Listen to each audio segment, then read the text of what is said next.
আমাকে যেতে হবে। কোথায়? প্রথম স্ত্রীর কাছে?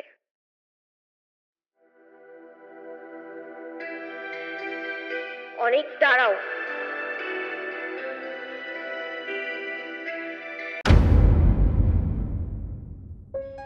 যে মেয়েটাকে সবাই তুচ্ছ করে অপমান করেছিল সেই মেয়ে হঠাৎ হয়ে গেল হাজার কোটি টাকার সাম্রাজ্যের মালিক। যারা তাকে দরজা থেকে বের করে দিয়েছিল আজ তাদের ভবিষ্যৎ তার এক সিদ্ধান্তের উপর ঝুলছে।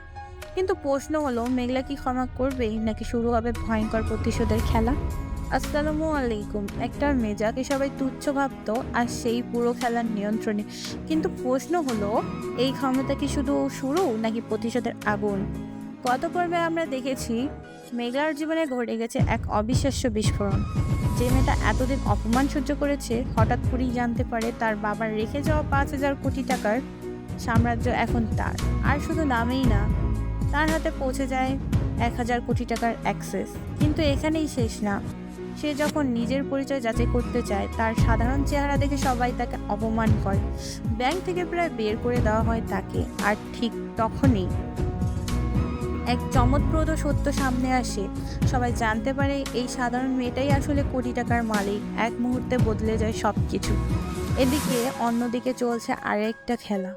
অনিকার রাতুলের পরিবার দুজনেই মরিয়া হয়ে লড়ছে 100 কোটি টাকার প্রজেক্টের জন্য। কিন্তু তারা জানেই না যে প্রজেক্টের মালিক সেই মেয়েটা যাকে তারা প্রতিদিন অপমান করেছে।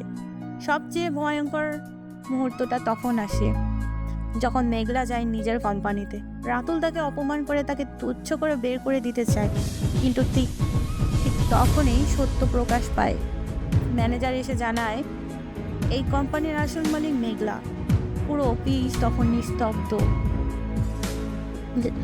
যারা তাকে ছোট করেছে তারা এখন তার সামনে দাঁড়িয়ে নিঃশব্দ। এখন প্রশ্ন হলো, পর্ব 13তে কি মেঘলা প্রতিশোধ নেবে?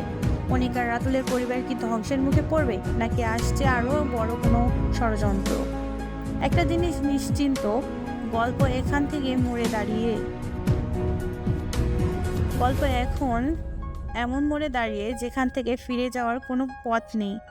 পর্ব 13 আসছে শনিবার দুপুর 12টায়। ভিডিওটা ভালো লাগলে লাইক দিন আর এমন থ্রিলিং গল্প মিস না করতে এখনই সাবস্ক্রাইব করুন আমাদের চ্যানেলটি।